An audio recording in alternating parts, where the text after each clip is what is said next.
What I want to do right now is show you a method for presenting the gospel, one that we affectionately call the fix, because it shows how God has made it possible to fix the problem between us and Him.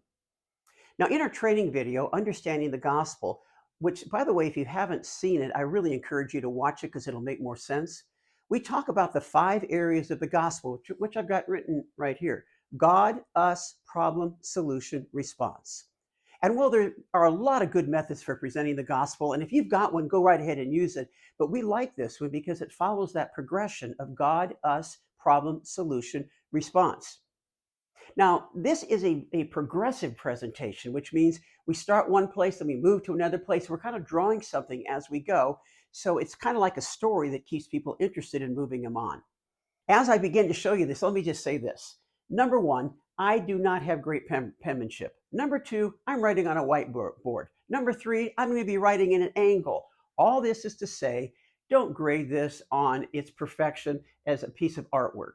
Okay, that's not going to be it. Try to get the pure understanding of what the gospel is: God, us, problem, solution, response, and then you draw it your way and make it look better. All right, let's start with the first one here. So, first of all, when we talk about the gospel, we have to start with God because it's about a relationship with God. So, you better know something about the person or the relationship that you're trying to establish. All right, God, the Bible tells us, for starters, is a God of love. He just basically has never met anybody he doesn't love. At the core of his being, he is a lover of people. Secondly, the Bible tells us that God is a holy God. And that simply means there's a lot of words you could use for this. And I'm just going to put down the word here: perfect. He's absolutely perfect in every single aspect of who he is. I'm going to list 3 aspects here. First of all, he's perfectly pure, which means he cannot tolerate any wrong. It's light and darkness cannot be in his presence. Secondly, he is perfectly righteous. Write that here. He's perfectly righteous, which means he has an absolutely perfect standard of right and wrong, one that he didn't ask our opinion on, or it wouldn't be perfect. It came right out of who he is, and he will never deviate from that. Third thing is he's perfectly just, which means he's fair, he's impartial, he's not going to lean one way or the other. He's always going to be consistently pure, righteous, and holy. All right, so see what we've just done? We've established God. This is what God is like we wrote it in a column over here. Then we ask the question, so when you think of people, when you think of us, are we like God or different? And most everybody will have something to do with being different. And we say, yeah, that's perfectly right. So let's put us over here. And first of all, what you could probably do is just put an un in front of all the things that God is.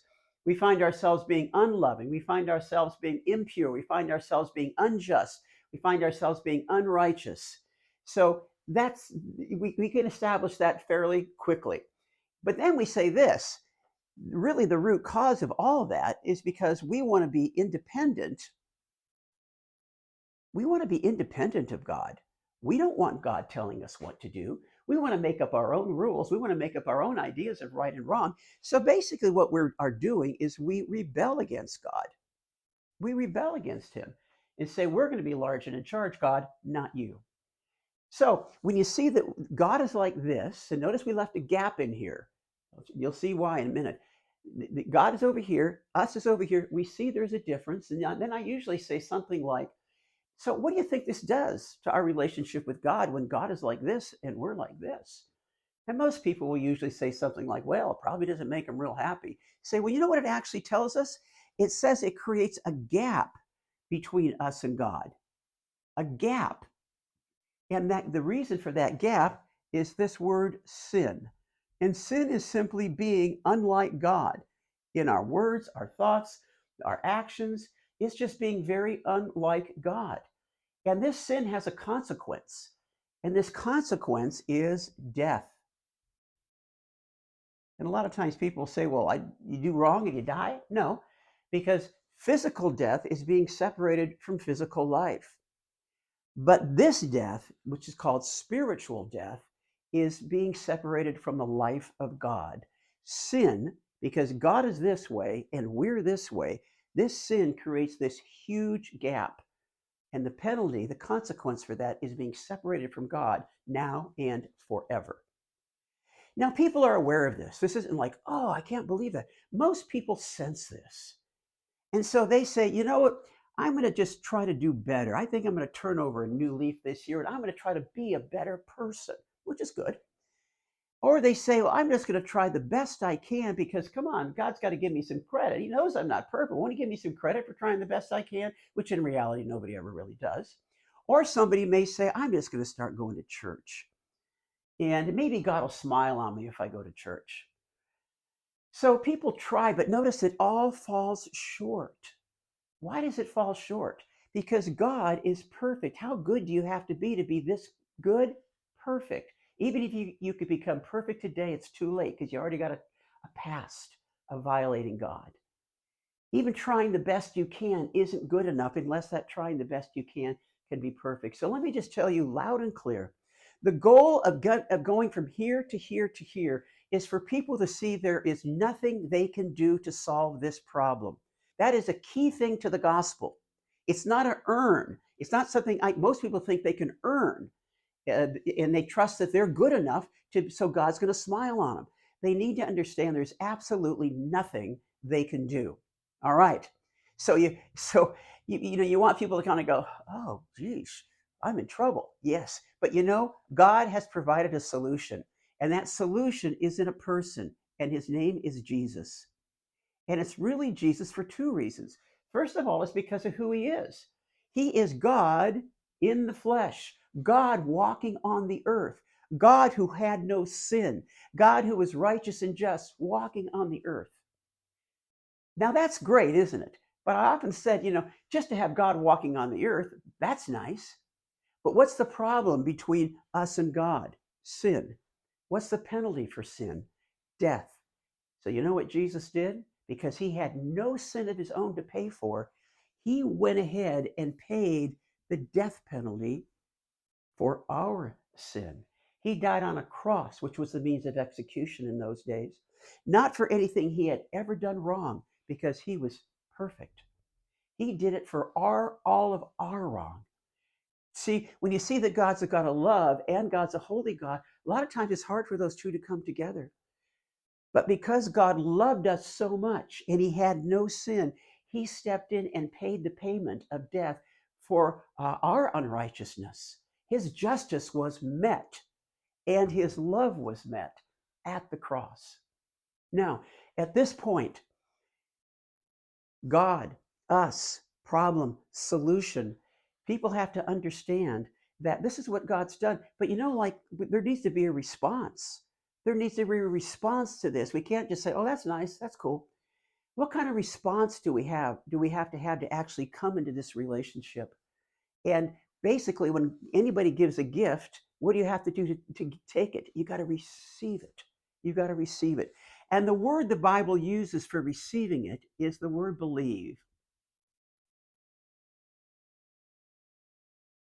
And by the way, believe is so confusing. I usually say, now that's kind of a confusing word. Does that just mean to agree with some facts and some information? That's how we usually think of it. No, that isn't what we need to do. I'm going to use a couple concepts.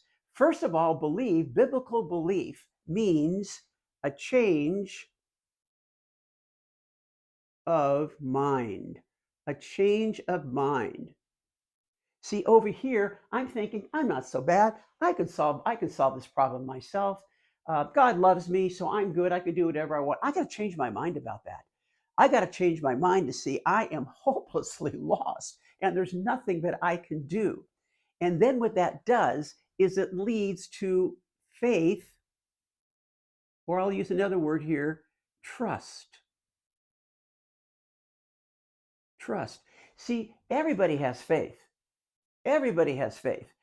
Most people have faith in themselves that they are going to be good enough for God, that they're going to have earned enough points, gotten enough gold stars. So their faith is in themselves. Everybody has faith. But true believing is transferring my faith from me and what I can do to Jesus alone and what he did on the cross. This is a key statement. I'm going to say it again.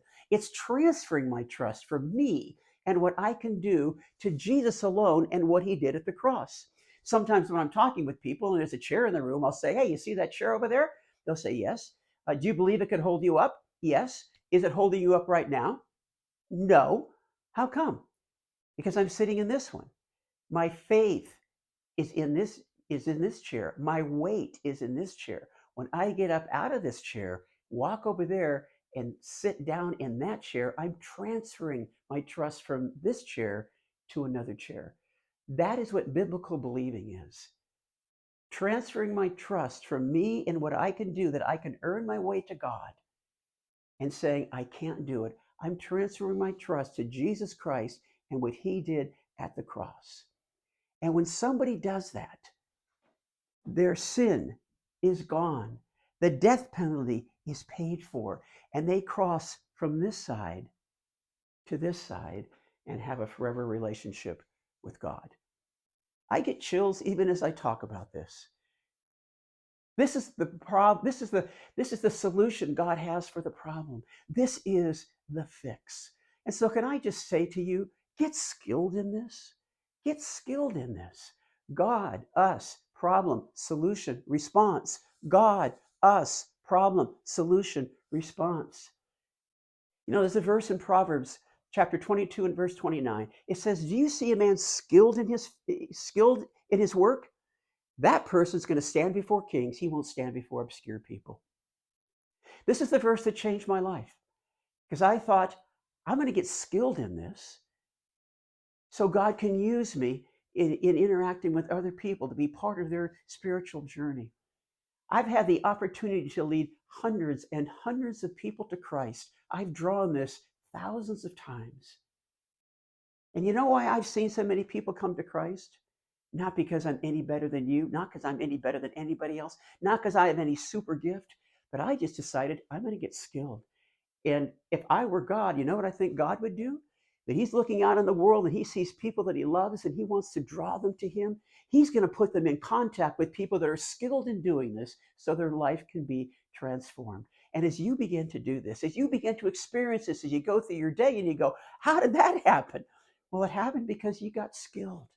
And because God caused your path to cross with the people that he loves and wants to redeem. And as you become involved in this, I'm going to tell you, it changes you. It puts a smile on your face. And like I've said so many times, at the end of the day, you just find yourself saying, it doesn't get any better than this.